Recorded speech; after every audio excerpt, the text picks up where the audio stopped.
Donc, ce que Jésus nous offre à tous, c'est l'opportunité de voir différemment, de voir avec de nouveaux yeux. Comment faites-vous cela? Simplement, vous invitez la perspective de Dieu dans votre prise de décision, relationnelle, circonstancielle, de carrière. Est-ce que je vais ici? Est-ce que je vais là? Il peut vous faire connaître des choses auxquelles vous n'auriez normalement pas pensé. Il peut vous apporter des pensées parce qu'il illumine le cœur. Bien trop de chrétiens vivent avec une vision déformée. Bien trop d'entre nous se sont tellement habitués à la terre qu'ils ont perdu de vue le ciel. Notre attention s'est atténuée parce que nous nous sommes tellement accoutumés à ne pas voir clairement que nous avons accepté la distorsion comme étant normale. Et ainsi, les points de vue terrestres ne sont pas remis en question, parce que c'est aussi ceux que tout le monde voit. J'essaie de m'aider et de nous aider à apprendre à voir à travers les yeux de Dieu et à interpréter le monde physique à travers son objectif spirituel. Mais si vous ne mettez pas ces lunettes, si vous ne mettez pas vos lentilles du royaume, alors tout ce que vous voyez est ce que vous voyez, et si tout ce que vous voyez est ce que vous voyez, vous ne voyez pas tout ce qu'il y a à voir, parce que nous regardons avec une vision déformée. Aujourd'hui, je veux aider chacun d'entre nous à regarder un peu plus clairement, à pouvoir être plus précis dans notre perspective, à mettre les lunettes qui nous aideront à voir avec de nouveaux yeux. C'est pourquoi j'appelle cela « Je veux que vous voyiez, que je vois, et que nous voyions collectivement avec de nouveaux yeux. » Alors je veux changer votre ordonnance sur vos lunettes spirituelles pour que nous voyions plus clairement dans notre vie quotidienne. Paul dit dans Éphésiens chapitre 1, verset 18, « Que le Dieu de notre Seigneur Jésus-Christ, le Père de gloire, vous donne un esprit de sagesse et de révélation dans sa connaissance, et qu'il illumine les yeux de votre cœur. » Voyez-vous cela?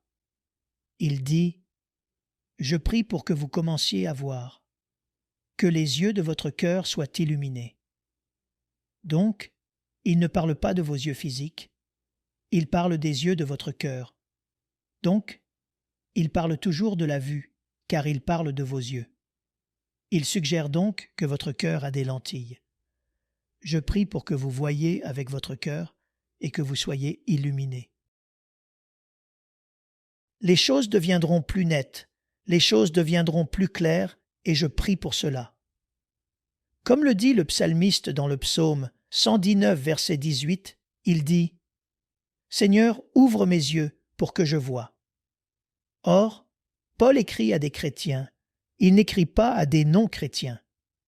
Il dit « Je prie pour que les yeux de votre cœur soient éclairés. » Il est donc possible d'être chrétien et d'être spirituellement aveugle, et de ne pas voir clairement. Parce que les lentilles que nous utilisons sont des lentilles laïques, des verres bifocaux laïques et des lentilles de contact culturel. Il dit « Je vais prier jusqu'à cette fin, et l'une des choses que vous faites avec la prière est de demander à Dieu de vous aider à voir ce qui se passe vraiment. Parce que nous avons tous été dans des circonstances où ce que nous pensions qu'il se passait ne se passait pas vraiment. La façon dont nous pensions que cela se passait quand nous l'avons regardé. La belle chose à propos des lunettes spirituelles, c'est que vous pouvez voir plus profondément, parce que vous voyez le cœur du problème. Ouvre mes yeux pour que nous puissions voir à chaque fois que vous êtes confrontés à quelque chose, vous murmurez une prière à Dieu. Aide-moi à voir la réalité, pas seulement ce que je regarde. Ouvre mon cœur pour que je puisse le saisir, ce que mes yeux voient. Donne-moi l'histoire derrière. Donne-moi la vraie affaire de ce que je regarde pour que je puisse l'appréhender, l'attraper, la saisir. Il dit, « Je veux que vous voyiez au verset 18 quelle est l'espérance de son appel, les richesses de la gloire de son héritage pour les saints. » Il dit, « Je veux que vous voyiez ce que vous possédez déjà en tant que membre de la famille de Dieu. Il y a certains droits et privilèges, si vous êtes chrétien, que Dieu a prévus pour vous en tant que membre de sa famille. Il l'appelle l'espérance de son appel. Il l'appelle les richesses, au verset 18, de son héritage. Vous avez, nous avons hérité de certains avantages qui nous reviennent et dont vous ne savez peut-être pas automatiquement ou que vous n'utilisez pas. Savez-vous que certaines des choses que vous recherchez, vous les avez déjà, vous ne le savez peut-être pas.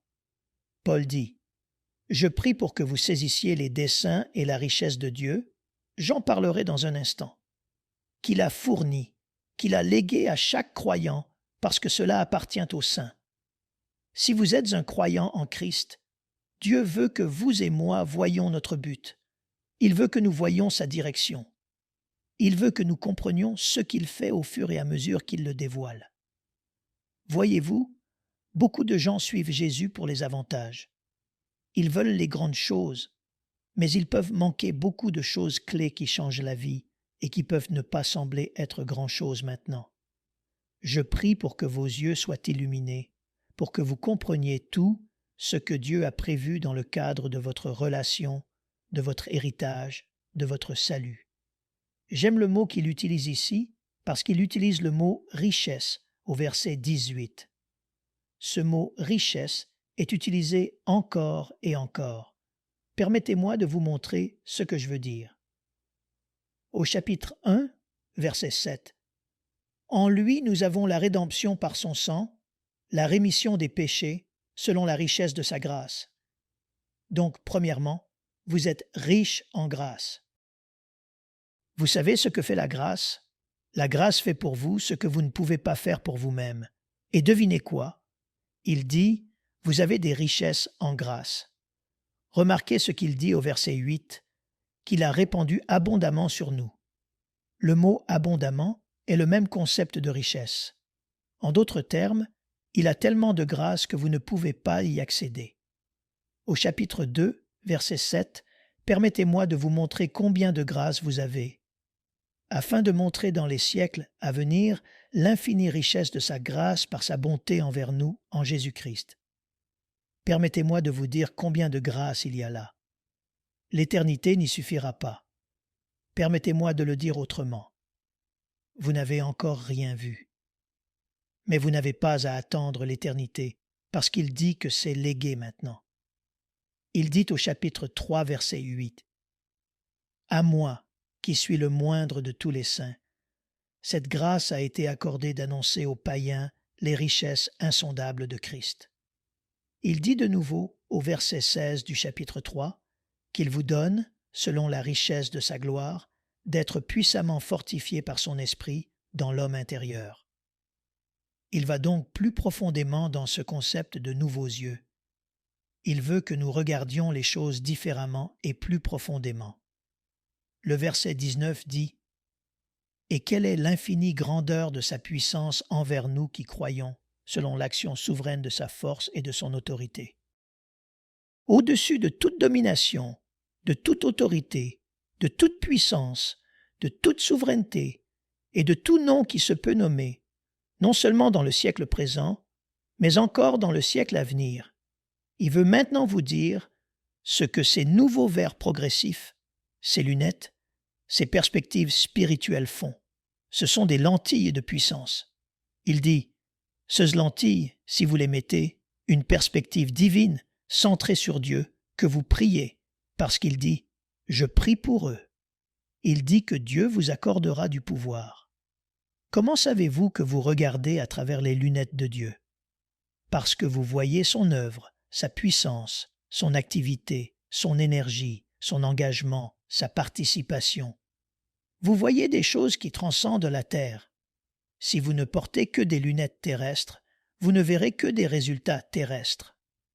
Les lunettes du royaume vous donnent la capacité de voir Dieu à l'œuvre à un autre niveau dans vos circonstances. Au chapitre 1, verset 10, en vue de l'administration de la plénitude des temps, de ramener toutes choses sous un seul chef, le Christ, les choses qui sont dans les cieux et les choses qui sont sur la terre. D'accord. Dieu dit qu'il a une administration et l'administration, suivez-moi ici, doit être résumée en Jésus-Christ. L'administration de Dieu est résumée en Jésus-Christ. Je dois redire cela. Dieu administre ce qu'il va faire par Jésus-Christ. Maintenant, pourquoi avez-vous besoin de savoir cela? Parce que c'est votre relation avec le Christ qui déterminera le pouvoir que vous expérimentez. Pas seulement votre croyance en Dieu. Nous l'avons dit plusieurs fois, mais je ne veux pas que vous manquiez ceci. Bien sûr, vous devez croire en Dieu, mais quand il s'agit de l'histoire, toute autorité a été donnée à Jésus-Christ et il administre. C'est pourquoi nous terminons notre prière par « Au nom de Jésus ». Au nom de Jésus, c'est-à-dire « Je veux que cette prière soit exaucée en vertu de sa responsabilité administrative ». Donc vous ne verrez pas ce qu'il prépare. Vous ne comprendrez pas, ne verrez pas, ne percevrez pas ce qu'il fait si vous le laissez de côté dans le processus. Et c'est pourquoi il dit « Je prie pour que vous le reconnaissiez ». Allons un peu plus profondément. Il dit qu'il a accompli, verset 20, en Christ, en le ressuscitant des morts et en le faisant asseoir à sa droite dans les lieux célestes, au-dessus de toute domination. C'est tellement riche. Lorsqu'il l'a ressuscité des morts, eh bien, comment une telle chose pourrait-elle arriver? Il n'y a qu'un seul moyen pour que cela se produise, et c'est que l'ordre naturel des choses a été outrepassé. En d'autres termes, si quelqu'un ressuscite d'entre les morts après être mort, cela signifie que l'ordre naturel a été sauté. Il a été supplanté par la résurrection. Voici pourquoi vous avez besoin des yeux spirituels, pour que vous ne soyez pas limités aux conclusions terrestres. Voyez-vous, quand une personne meurt, c'est la conclusion terrestre. C'est la conclusion de la vie physique. Vous êtes donc limité aux conclusions terrestres. Mais il dit que si vous avez de nouveaux yeux, alors vous pouvez voir au-delà de ce que la terre a conclu. Et c'est pourquoi rien ne vaut un témoignage lorsqu'une personne a dit « Voici ce que tout le monde disait, mais laissez-moi vous dire ce que Dieu a fait. Il a supplanté la terre. » Je ne sais pas combien de personnes ont vu Dieu supplanter un patron, supplanter une situation, supplanter une maladie, supplanter un scénario. La raison pour laquelle vous voulez des lunettes spirituelles, c'est pour pouvoir supplanter l'ordre naturel, les processus naturels, quand c'est la volonté de Dieu. Mais si vous ne savez pas que c'est ce qu'il veut faire, alors vous ne ferez que réagir aux situations terrestres dans lesquelles vous vous trouvez. Il dit, selon la puissance de sa force, lorsqu'il l'a ressuscité des morts et qu'il l'a fait asseoir à sa droite. En ce moment même, Jésus-Christ est assis à la droite du Père. Cette chaise est à la droite du Père. Le côté droit du Père est l'emplacement de son pouvoir. En son Fils, qu'il a établi héritier de toutes choses, par qui il a aussi créé le monde. Il a créé le monde par son administrateur. Gloire est la splendeur de sa gloire. Jésus est la splendeur de la gloire du Père et l'empreinte exacte de sa nature. Tout ce qui fait que Dieu est Dieu fait que Jésus est Jésus. Et il maintient toutes choses par sa parole puissante. Dieu maintient toutes choses par la parole puissante de Jésus. Lorsqu'il eut fait la purification des péchés, il s'assit à la droite de la majesté divine dans les lieux très hauts. Remarquez ce qu'il dit dans Éphésiens chapitre 1, verset 20. Il l'a fait asseoir à sa droite dans les lieux célestes, au-dessus de toute domination. Laissez-moi expliquer quelque chose. Jésus a un droit de veto. Il peut annuler. Pourquoi? Parce qu'il est assis à la droite du Père. Et j'aime ceci. Au-dessus de toute domination. D'accord. Permettez-moi de vous dire à quel point toute domination.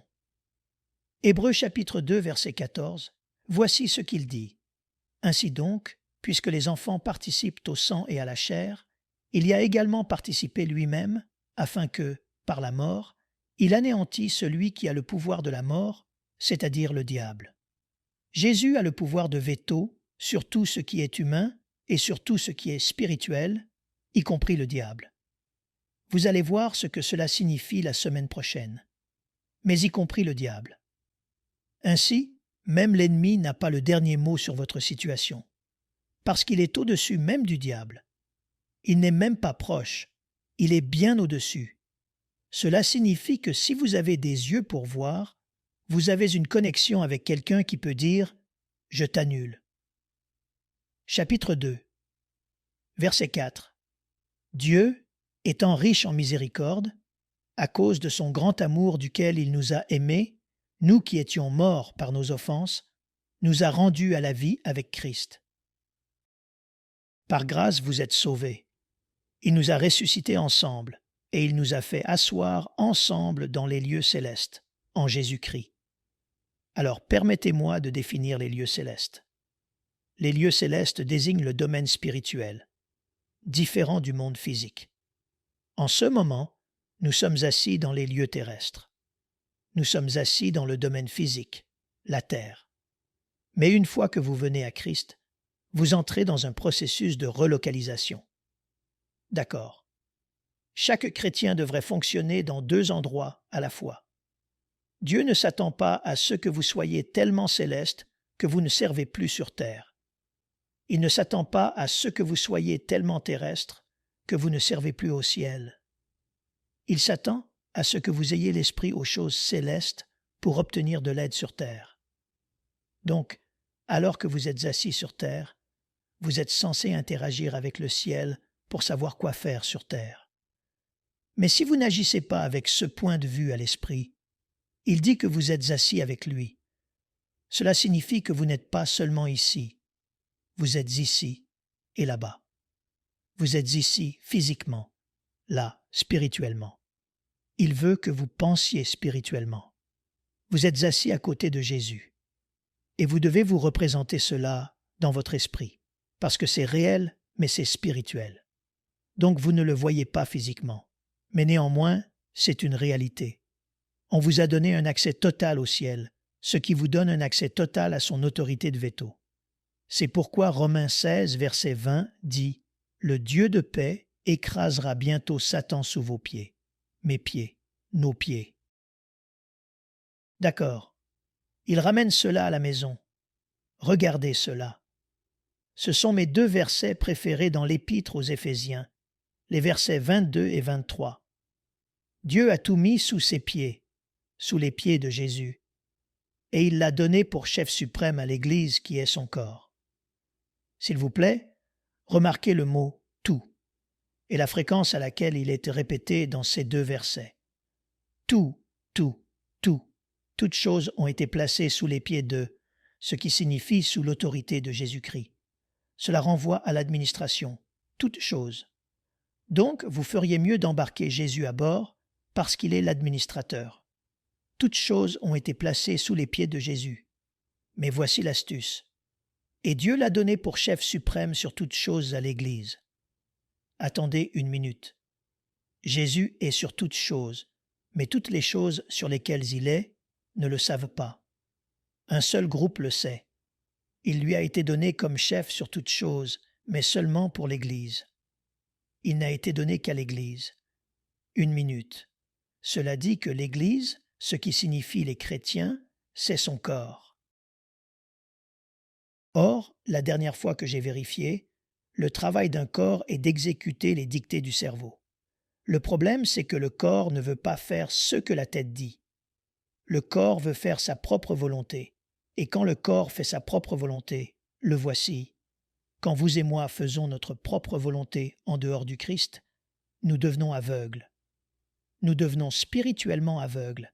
Et une fois que vous êtes spirituellement aveugles, si vous ne résolvez pas la seigneurie de Jésus-Christ, ce qui signifie qu'il peut vous annuler, alors vous êtes un chrétien que Dieu ne peut pas annuler. Alors vous avez de la cataracte et du glaucome. Vous ne verrez pas clairement. Vous vivrez la vie avec une vision déformée. Vous savez, au football américain, ils doivent souvent vérifier les décisions parce que les choses se passent si vite et certaines choses sont si proches qu'ils vont vérifier ce qui s'est réellement passé. Parce qu'ils comprennent que la vue humaine peut être trompée, peut être limitée, et vous n'avez peut-être pas placé le ballon au bon endroit. Vous n'avez peut-être pas vu exactement où son pied a marché. Et donc maintenant, ils ont décidé qu'ils n'allaient pas simplement s'en remettre à la vue humaine. Ils vont enregistrer cette chose Et quand il y a une question, ils peuvent lancer le drapeau rouge et vous pouvez aller et vous pouvez revoir cette chose pour voir ce qui s'est réellement passé. Et si vous avez déjà regardé le football américain, vous savez que de nombreux appels ont été inversés ou confirmés parce qu'ils ne faisaient pas confiance à leurs propres yeux. Ils sont allés regarder quelque chose de plus précis. Plus nous vivrons dans le ciel, plus nous aurons d'appels inversés sur terre. Parce que nous allons penser que c'est d'une certaine manière, penser que c'est comme ça, croire que c'est d'une certaine manière. Mais quand le ciel parlera, nous allons dire « Oh, je ne l'ai pas vu, je ne pouvais pas voir ça. » Vous voyez, la raison pour laquelle vous voulez des verres bifocaux du royaume, c'est que Dieu a déjà vu où vous allez. Il a déjà vu où vous allez. Il a déjà vu ce qui est pensé, ce qui est dit, ce qui est prévu, ce qui est révélé. Alors, ce que Jésus nous offre, à nous tous croyants, c'est l'opportunité de voir différemment, de voir avec de nouveaux yeux. Comment faites-vous cela? Simplement, vous invitez la perspective de Dieu dans votre prise de décision. D'accord? Et il a largement la grâce. Il la prodigue. Il veut être utilisé de cette façon. Cela peut être financier, mais ce n'est pas limité à cela. C'est relationnel, c'est circonstanciel, c'est la carrière, c'est « est-ce que je vais ici? Est-ce que je vais là? » Il peut vous faire connaître des choses auxquelles vous n'auriez normalement pas pensé. Il peut amener une personne dans votre vie pour dire quelque chose qui changera totalement votre façon de voir. Il peut vous apporter des pensées parce qu'il illumine le cœur. Celui qui a obtenu le Fils a obtenu tout le reste. Celui qui a obtenu le Fils a accès à tout le reste. Donc si vous ne voulez pas du Fils, vous n'avez pas accès à tout le reste. Jésus-Christ veut que vous sachiez que si vous saisissez le Fils, vous avez accès à la grâce abondante, au pouvoir de renverser les situations, à sa présence surnaturelle, parce que vous portez des lunettes qui peuvent voir le royaume spirituel et être transformés par lui. Jésus est l'administrateur. Nous aimerions vous donner l'opportunité de faire de Jésus le Seigneur de votre vie. Voulez-vous bien prier avec moi? Dites Seigneur Jésus, je me repens de mes péchés.